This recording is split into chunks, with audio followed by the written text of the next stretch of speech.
একদম মানে কি বিসমিল্লাহির রহমানির রহিম।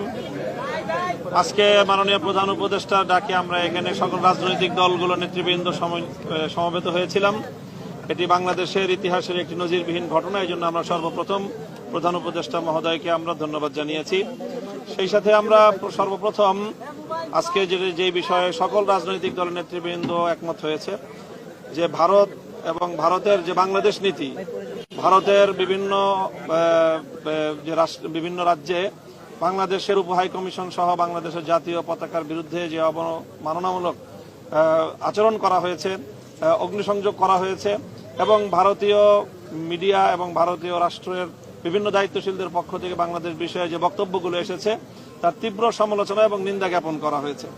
সেই সাথে বাংলাদেশের অন্তর্বর্তীকালীন সরকারের ভারতের এই আগ্রাসী মনোভাবের বিরুদ্ধে যে আত্মমর্যাদাপূর্ণ যে সাহসী পদক্ষেপ, সেই সাহসী পদক্ষেপের সাথে সকল রাজনৈতিক দল সংহতি প্রকাশ করেছে এবং তাদেরকে সাহস জুগিয়েছে এবং ভবিষ্যতে যে কোনো রাষ্ট্রীয় পদক্ষেপের সাথে, সরকারের পদক্ষেপের সাথে সকল রাজনৈতিক দলগুলো একমত থাকবে এবং তারা সংহতিতে থাকবে, এই প্রতিশ্রুতি দেওয়া হয়েছে।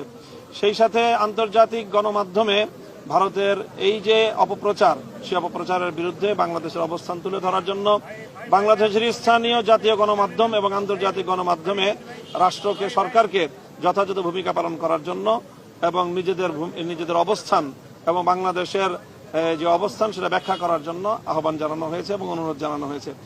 সেই সাথে একটি যে কোনো সিম্বলিক ঐক্য প্রকাশ করার জন্য রাষ্ট্রের পক্ষ থেকে যে কোনো একটা উদ্যোগ গ্রহণ করা হবে, এরকম একটি মতামত এসেছে এবং সরকারের পক্ষ থেকে সিদ্ধান্ত জানানো হলে আমরা সকলে ঐক্যবদ্ধভাবে তার সাথে আমরা অংশগ্রহণ করব। আমরা ঐক্যবদ্ধভাবে কোনো গোষ্ঠীও নয়, বরং বাংলাদেশের স্বাধীনতা এবং সার্বভৌমত্বের প্রশ্নে সকল সংকীর্ণতার ঊর্ধ্বে বাংলাদেশের প্রশ্নে যারা আমরা ঐক্যমত, 5ই আগস্টের পর থেকে যারা বাংলাদেশকে নতুন বাংলাদেশ হিসেবে গড়ে তুলবার স্বপ্ন দেখছি, তারা সকলে ঐক্যবদ্ধভাবে আগামী দিনে বাংলাদেশকে আমরা রিপ্রেজেন্ট করব, সেই বিষয়ে আমাদের সকলের মধ্যে ঐক্যমত প্রতিষ্ঠিত হয়েছে। সেই সাথে আমরা বিশেষভাবে যে মতামতটি দিয়েছি সেটি হলো যে আন্তর্জাতিক অঙ্গনে বাংলাদেশের যে সকল মিত্র রাষ্ট্রগুলো রয়েছে, বিশেষ করে ভারতের চারিপার্শ্বে যে সকল রাষ্ট্রগুলো থেকে ভারত তার পররাষ্ট্রনীতির কারণে উৎখাত হয়েছে এবং সেখান থেকে প্রত্যাখ্যাত হয়েছে, শ্রীলঙ্কা, মালদ্বীপ, নেপাল সহ আন্তর্জাতিক বিশ্বের অন্যান্য রাষ্ট্রগুলোর সাথে সংহতি গড়ে তুলে ভারতের এই আগ্রাসী মনোভাবের বিরুদ্ধে বাংলাদেশকে আন্তর্জাতিক অঙ্গনে নিজেদের মিত্রদেরকে নিয়ে নিজেদের অবস্থানকে শক্তিশালী করার জন্য আমরা মতামত দিয়েছি এবং পরামর্শ দিয়েছি এবং আমরা আশা করি যে সেই বিষয়ে আগামীতে পদক্ষেপ দেখা যাবে ইনশাআল্লাহ। Thank you so much. Okay, শেষ।